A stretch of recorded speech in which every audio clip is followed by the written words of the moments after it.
Hi everyone, Ma'am Anna here and welcome to our channel. If you've been subscribed, welcome back. We have finished discussing the fallacies which are essential to consider when looking at an argument or an opinion. Being able to distinguish the fallacies which violate the rules of reason and logic is one good mark of a wise person. When looking at opinion, one should be aware not only of faulty reasoning called fallacy, but also of bias or personal views of the person presenting it. Biases are not errors in reasoning, but refer to tendencies or influences which affect the views of the people. Oxford Dictionary defined bias as a prejudice in favor of or against one thing, person, or group compared with another, usually in a way considered to be unfair. Example: I want to ask comments or suggestions on my instructional videos. Then, what I will do is I will only ask those students whom I am handling at the moment and disregard or not include those whom I don't know. But that is just an example of a bias. There are a number of biases which we commonly say or do. So here are the examples. The first one is correspondence bias or attribution effect.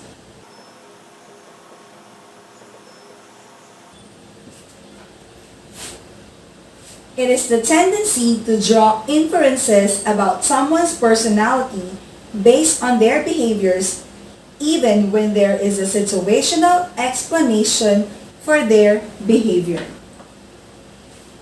Example: you reached out and called your friend a few days ago because you wanted his support for something, but he did not answer the phone nor replied in FB Messenger. You start to think, wow, my other friends were right when they said he didn't care about other people. This sentence is an example of a correspondence bias or attribution effect because you attribute the behavior of the person based on a certain situation. The second type of bias is confirmation bias.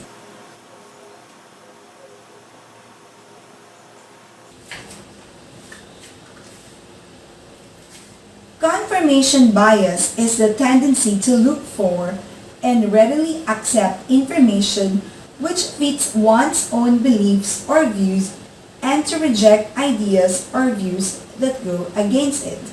For example, a reporter who is writing an article on an important issue may only interview experts that support her or his views on the issue. Just like in my earlier example, I used confirmation bias because I will only accept those ideas that may be the same as mine and reject those whom or which I think do not correspond to my beliefs. The third one is what we call conflict of interest.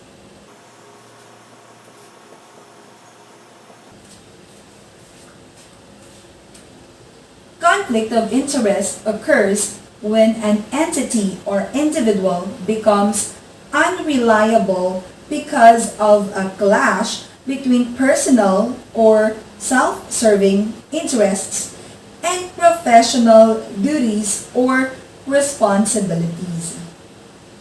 Example: As the president of the company and the daughter of the accused, I believe I have the right to express my opinion on the issue of alleged corrupt practices. There is a conflict of interest here because she, as the president of the company, has a professional duty and responsibility. And at the same time, she is a daughter, which also has responsibility as a child of her father or mother. So there is a clash between her personal interests and at the same time professional functions. The next one is cultural bias.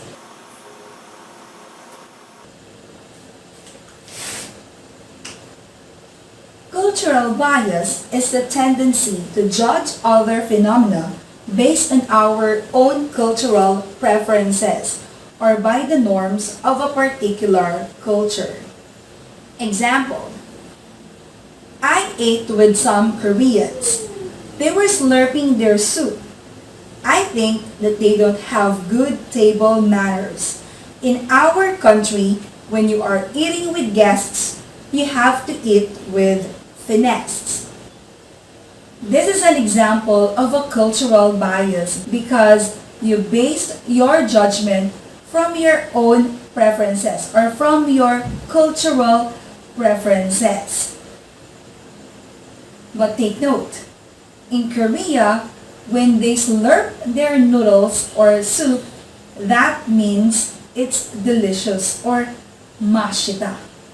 But in the example, the Filipino or the individual may have a different perception of good table manners. Cultural bias depends on one's cultural preferences or the norms or standard of behavior in their country. The fifth type of bias is what we call framing. Framing is a person's decision that is affected by the way the information about the decision is presented or framed. The manner in which data is presented can affect decision making. Here are the statements, and let's see how they are framed and how you perceive these two statements. So let's start with the first statement. Students were told that they answered 75% of the questions on their quiz correctly. Well, the other statement is that students answered 25% of the questions on the quiz incorrectly. In these two statements, the students are more likely to feel that they are performing better if the teacher presented the first statement than the latter. Remember, framing means the manner in which the data is presented, and it could affect the decision making of a person.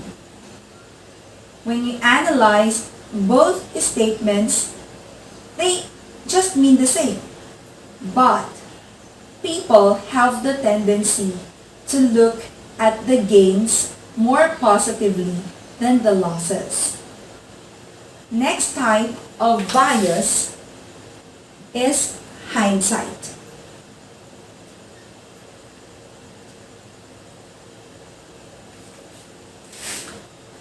Hindsight allows people to convince themselves after an event that they had accurately predicted it before it happened. Example, an individual notices that outside it's beginning to look like a little bit gray. So he told himself, I bet that it's going to rain this afternoon. When it actually does rain, the individual tells himself that he was certain that it would when he saw the clouds rolling in earlier.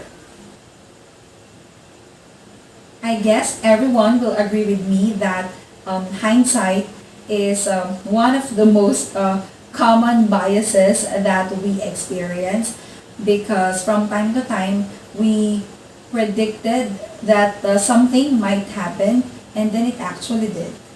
So we convince ourselves that our predictions are true. So these are the common biases that we normally experience from time to time. We all have biases and we can't deny that fact. But that is also the reason why we need to remind ourselves that, hey, you need to wake up and open your eyes because you can't be biased all the time. It is also true that our opinions are influenced by bias. A person should acknowledge that bias does exist, that it is built into the choices that people make in deciding which to believe. We must become aware of it so that we can objectively and critically examine points of view.